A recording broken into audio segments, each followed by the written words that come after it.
Good evening and welcome to the Newshour Agenda. I'm Madhavdas G. Viewers, the Lok Sabha is set to expand from 543 to 850 seats. The much-awaited Nari Shakti Bandhan Adhiniyam of Women's Reservation Act is set to become a reality. The idea is to introduce constitutional amendments that will pave the way for 33% reservation for women in the Lok Sabha and state assemblies before 2029. Now, as per the bill cleared in 2023, the implementation is linked to the 2027 Census delimitation. Though the Prime Minister has urged all parties to come together and support this historic move, some in opposition are raising questions on timing and intent. The southern states are raising red flags. From Tamil Nadu Chief Minister M.K. Stalin to Telangana's Revanth Reddy, all are opposing the centre's decision. They say the government is trying to bulldoze through constitutional amendments as far as delimitation are concerned. They also claim that they followed the rules, they invested in education, healthcare and family planning, and they kept the population in check. But now they stand to lose influence to states that lagged on every human development index. நாளை மறுநாள் April 16 நாடாளுமன்ற சிறப்பு கூட்டத்தொடர் கூடுதுன்னு சொல்றதை விட தமிழ்நாடு மேற்கு வங்க தேர்தலுக்கு நடுவில் வலுக்கட்டாயமா கூட்டப்படுதுன்னு தான் சொல்லணும். டீலிமிட்டேஷன்ங்கிற தொகுதி மறுவரையறை தொடர்பாக அரசியல் சட்ட திருத்தத்தை இந்த தொடர்ல புல்டோஸ் பண்ண போறாங்க. दक्षिण भारत में एससीओं को एसटीओं को महिलाओं को अन्याय करने के लिए भारतीय जनता पार्टी नरेंद्र मोदी जी आज कोशिश कर रहे हैं. तो इसीलिए हम लोग ये बयान देना चाहता हूं, मैं साफ साफ कहना चाहता हूं, दक्षिण भारत को आप अन्याय नहीं कर सकते. जनता के लिए नहीं, आदिवासियों के लिए, दलित के लिए, महिलाओं के लिए भी सीट जब कम हो जाएंगे उनका हिस्सा भी कम हो जाएंगे. कम करने के लिए कोशिश कर रहे हैं. कोई पॉलिटिकल पार्टी के साथ कोई आप कंसेंसस बिल्ड करने के लिए कोशिश नहीं कर रहा है. On the other hand, BJP and AIDMK have accused the Congress and DMK of indulging in false propaganda and misleading the public by claiming that it could create inequalities between southern and northern states. Chief Minister has got nothing to do. He just wants to pinprick this nitty-gritty thing and to say, oh, Tamil Nadu is like this, Delhi is like this. It is very unfortunate. With respect to the women reservation, it is waiting in abeyance from 1996. And people of Tamil Nadu, especially our mothers and sisters, are waiting for the day, April 16, 17, 18 in Parliament. Instead of telling his MPs to go and support this particular act in the Parliament from 16 to 18 and to bring this to action where no state is going to get penalized, he has started his usual fear-mongering practice sitting in Tamil Nadu. They are concentrating on delimitation. This women's reservation bill was passed in the Lok Sabha long back. It is pending only in the Rajya Sabha. Last 12 years they are in power. Why didn't they bring now? Now they want to, what our question is, now why should they call the parliament, convene the parliament when they know that all MPs will be busy in campaigning. So their plan is to disturb the opposition party's campaigning scheme. Why can't they have this session in May? Because India has changed dramatically since the year 1977, the last time that seat counts were frozen. The population has nearly doubled. Today, one MP represents over 25 lakh citizens. By global standards, our parliament is deeply underrepresented. India needs more lawmakers simply to function, and states that grew in population deserve a seat at the table as well. Let's break it down for you in terms of the numbers of what we are looking at. In terms of the jump in seats, from 543 to 850 will be now the total seats. Now, the women's quota will be 33% for women, where 273 seats will be reserved. The quota structure includes ST, ST women categories which have been included. And the delimitation base census switch, it is the 2011 data to be used. The timeline shift is that there's no wait for the 2027 census as was earlier envisaged. The big impact will be on seats in states that are up, as well as women who are women, because the timeline now has been cut. Debate coming up on the other side. You're watching the News Hour at 10.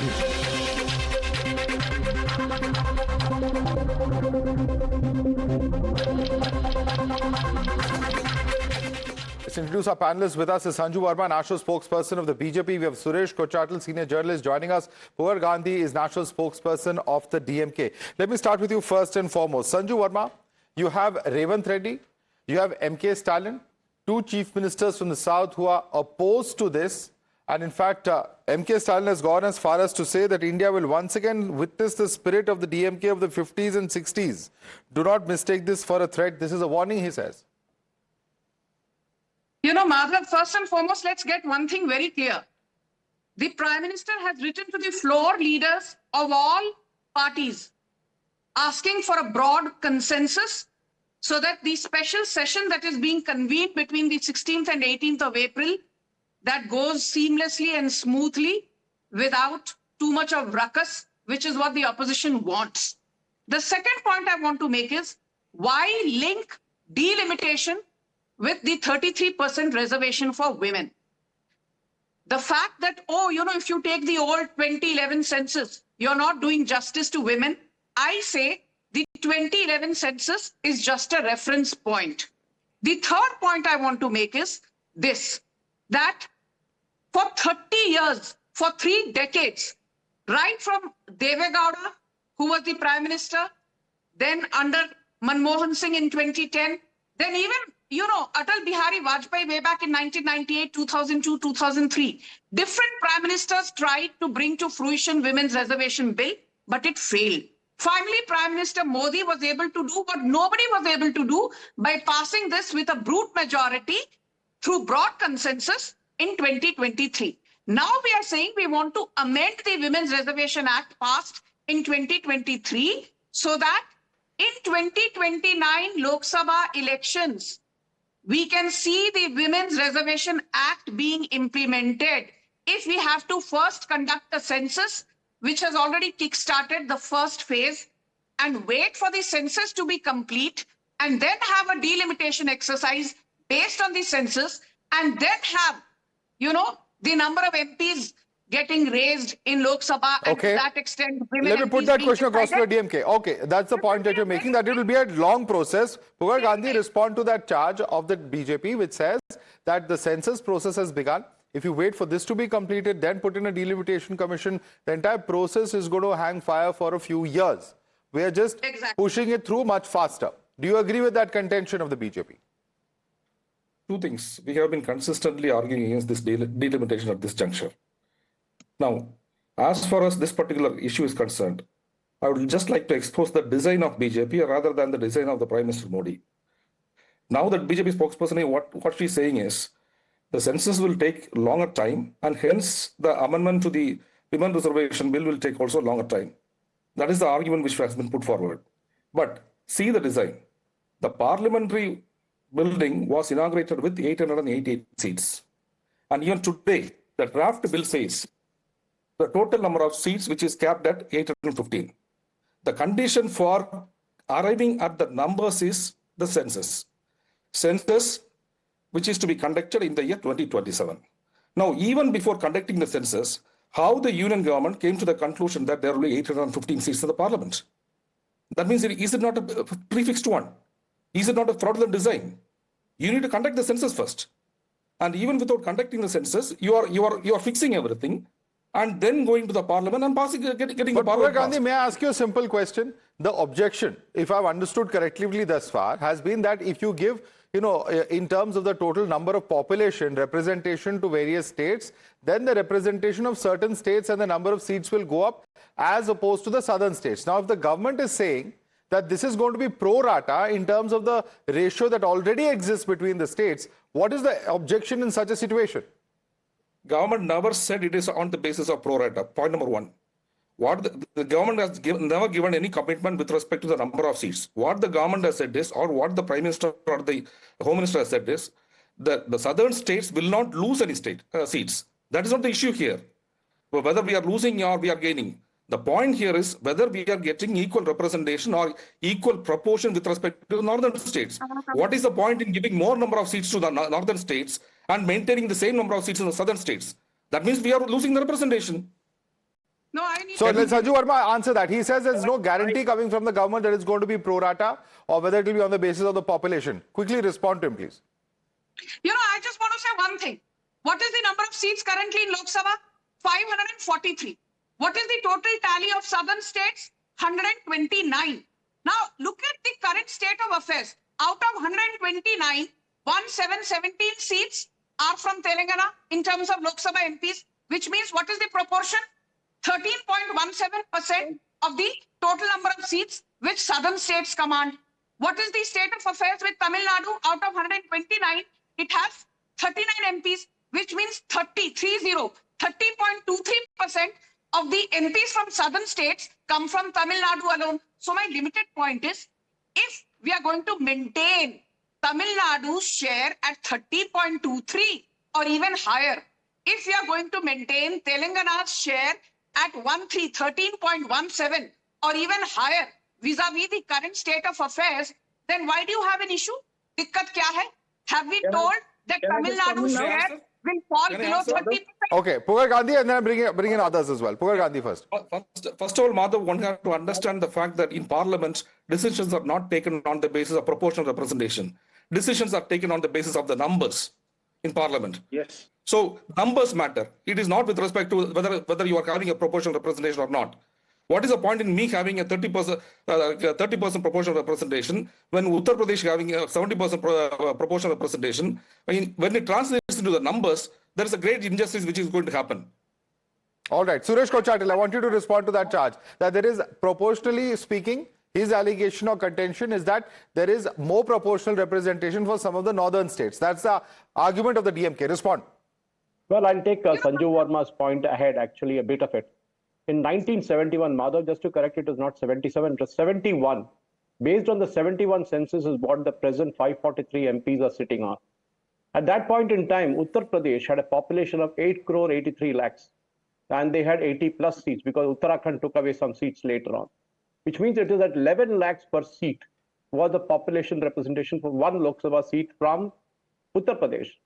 Tamil Nadu at that point in time in 1971, as per the census, had 4 crore 19 lakh population.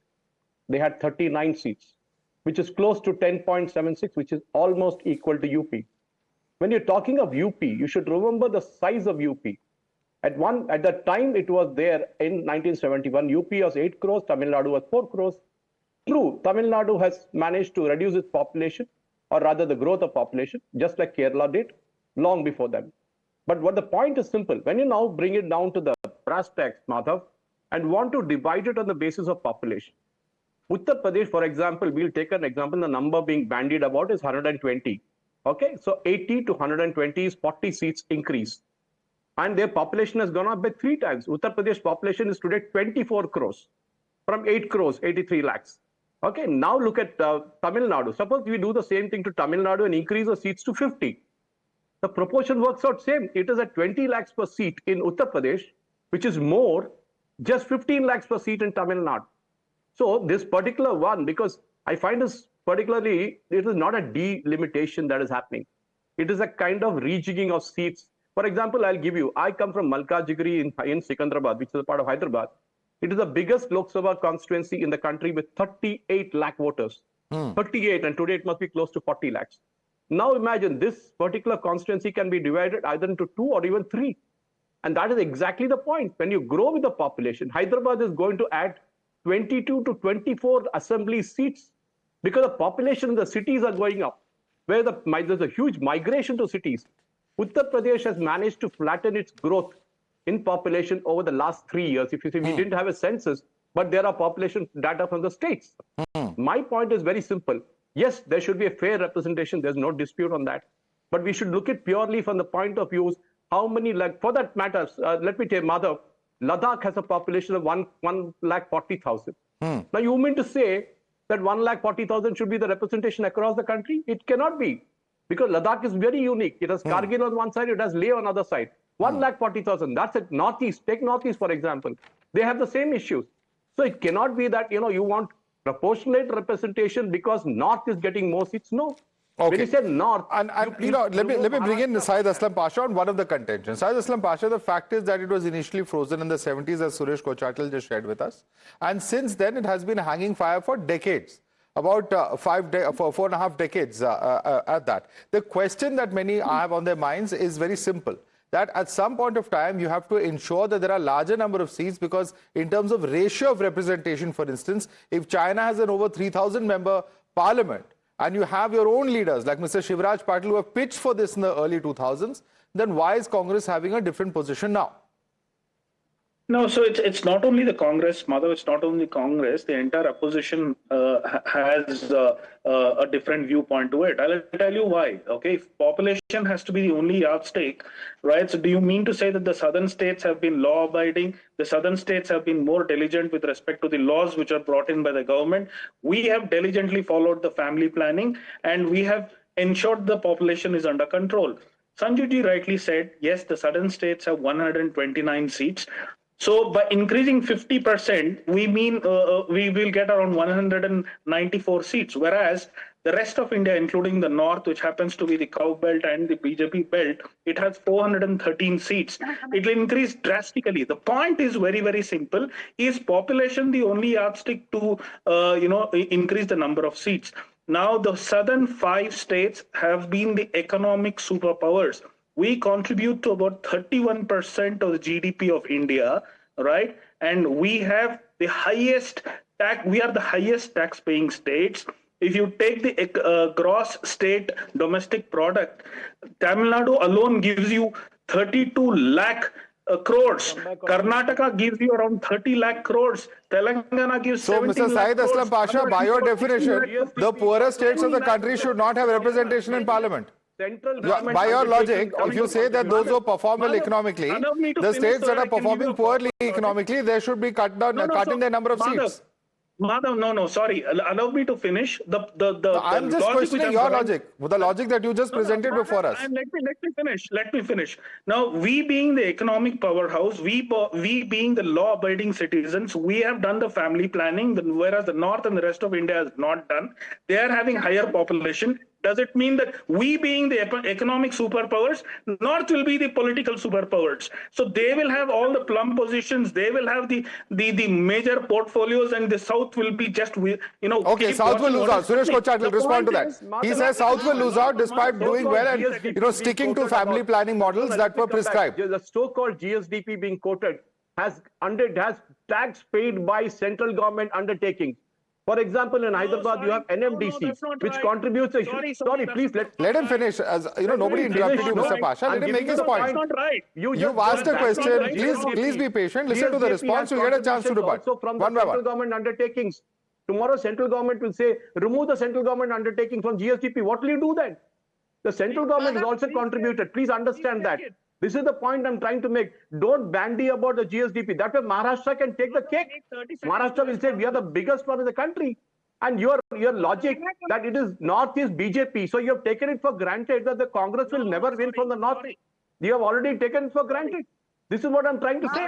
At least accept the fact that we are going to fight in the North and fight against BJP. You have given up. You're saying UP is gone, Bihar is gone. Please, no, one of the Tamil Nadu politicians had remarked earlier that Biharis come and clean the toilets in Tamil Nadu. I mean, go and tell this to Biharis in Bihar. And Syed Aslam Pasha, there is one line that we associate with the Congress party, particularly Mr. Rahul Gandhi, who said, "Jitni abadi utna hak." If you are objecting to population today, then what about that line of Mr. Rahul Gandhi, which you heard a few years ago? Can I come in? One Sanju, come in. You have asked a question to Mr. Pasha. Let him respond. Yeah.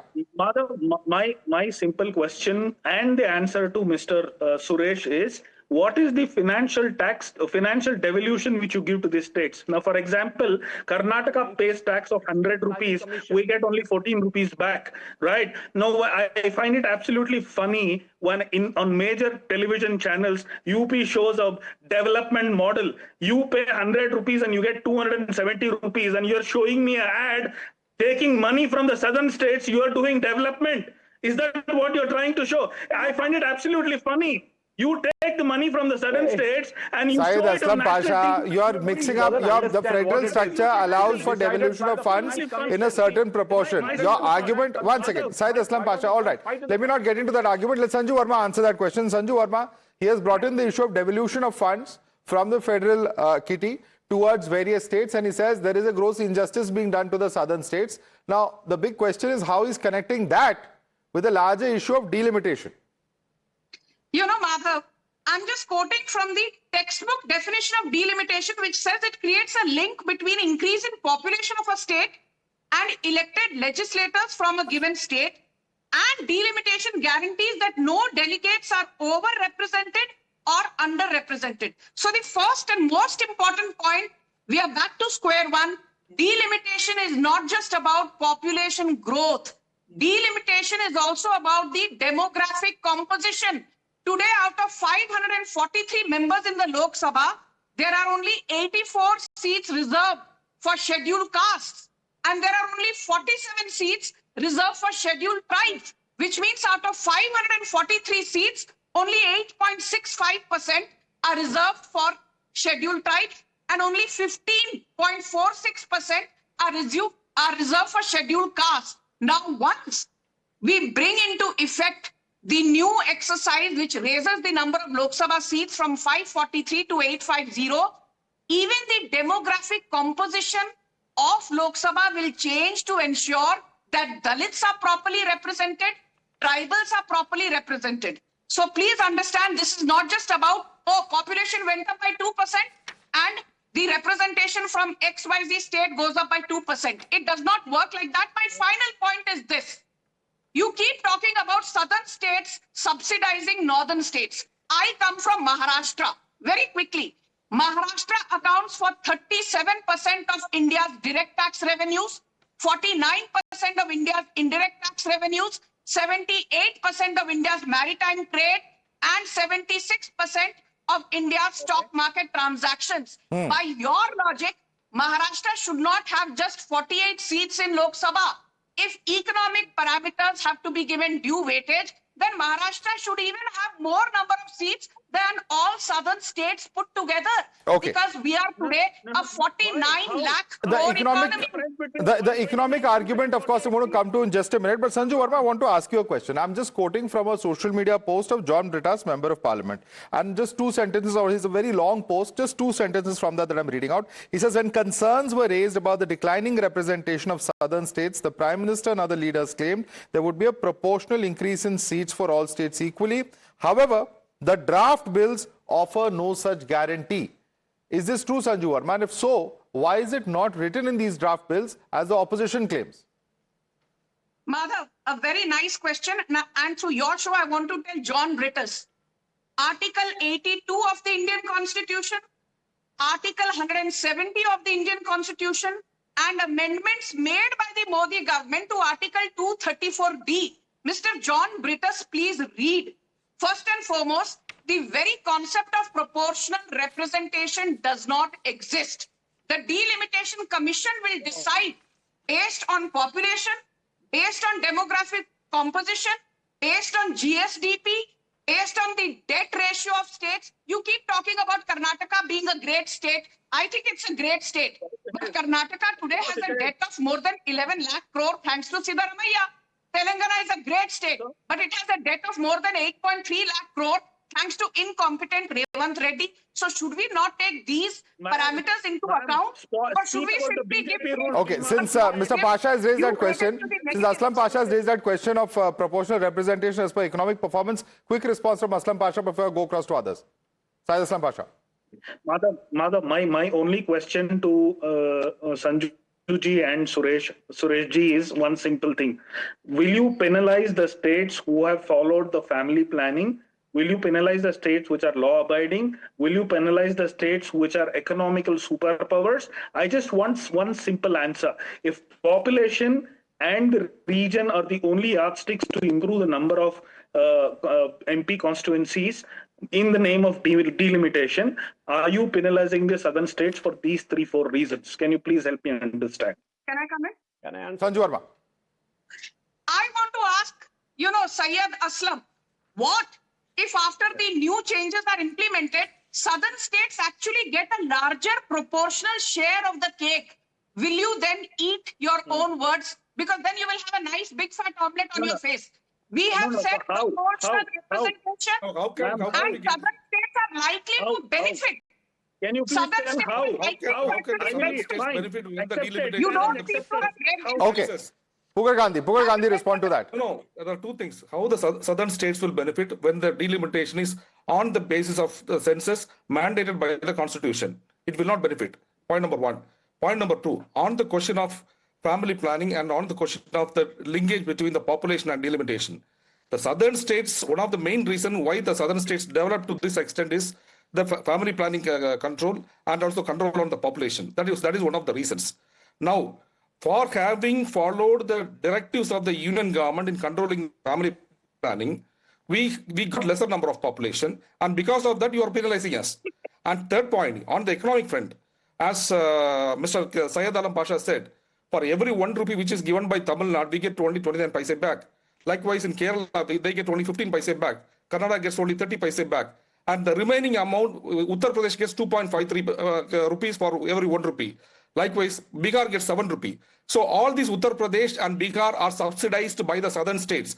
In spite of that, if rulers come from the northern states because of the larger representation, what is the difference between colonization? This is what Britishers did. Britishers collected all the taxes, whereas the rulers of... the point is, Pugar Gandhi, from the various states provide various resources, whether it's natural resources such as coal, etc. They come from other states. The point is that every state, there are states which have a coastline like yours, which have more sort of trade and more actively involved in shipping, etc. The simple question is this, that let's come back to the question of delimitation. Allow me to ask you a question. 26th of February 2025. Pugar Gandhi, just listen to my question, please. It's a very simple question. This is what Union Minister Amit Shah said, and I'm quoting verbatim. He said, I want to reassure the people of South India that Prime Minister Narendra Modi has kept your interest in mind and will make sure that not even one seat is reduced, and whatever increase is there, southern states will get a fair share. There is no reason to doubt this. Why do you doubt this statement of the Home Minister, Mr. Gandhi? We doubt this for the simple reason, even before the census is conducted, they are inaugurating the Parliament House with 850 seats. They are coming up with a bill with 815 seats. How they came to the numbers without even conducting the census? They are saying they want a 33% increase as far as women's reservation is concerned. They've said that on record. What is the linkage between women's reservation and delimitation? You can give women's reservation even now. Even now we can give. We are ready for that. You're saying there should not be an increase at all? Do a 33% now without increasing it. Suresh Kochatal, why are you linking women's reservation with delimitation? Logic is totally skewed, Madhav. Now, according to the gentleman who was speaking before me, Mr. Gandhi, I'll ask him one simple question. Chennai contributes, say, I take Hyderabad. Chennai also maybe has a similar ratio. Chennai, say, contributes to 60% to Tamil Nadu's revenue. Now, Chennai should demand that all the 60% should be spent only in Chennai, not taken to the districts. The same logic which you used, saying UP and all that. This is the problem. See, every state that is weak, you have a weak district in your state, you give more money to them. That's what you should do. You should encourage states to grow. Who was once again, Mr. Gandhi, you asked a question. Now listen to the response, please. Let's not do this. Let's not shout over each other one by one. Was ruling. They failed to implement the family planning. They didn't do it. Don't blame the BJP for it or others for it. Don't blame Biharis for it. Don't blame Madhya Pradesh for it. Well, who ruled Maharashtra? A.R. Antule didn't rule Maharashtra. Did Vilasrao Deshmukh not rule Maharashtra? So you're blaming everybody, saying that the North is taking away a seat. Please don't confuse things. Divide India into 4 parts. North separate, West separate, East separate, and South separate. Then you will see a proportionate representation. Don't just bandy 129 versus 543. That's a wrong way of looking at it. Every district in the state of Tamil Nadu deserves a budget. They get it based on their backwardness. And that is what the government does. The smallest child, the weakest child needs support, not the strongest child. That is what we should do. We should bring UP to a state. So this argument is flawed. He says, Suresh Kochatal is saying your argument is flawed, Mr. Gandhi, for the simple reason that even within your state, you will redistribute wealth according to who needs it more. You will not support the districts or the areas which are weaker, which require more funds of the government. Can I come in? Mr. Suresh Kochatal should understand the difference between a state and a district. A state is an integral part of the constitutional India. A district is an administrative unit. This fundamental difference alone, he's unable to understand. India is a unit. All are units of governance, whether at the district level, tehsil level, whether it is the state level or whether it is the national level. The point is ultimately resources will go where people require them the most. But I have a simple question for Syed Aslam Pasha. Syed Aslam Pasha, I want to take up a question which one of the other panelists asked you a short while earlier.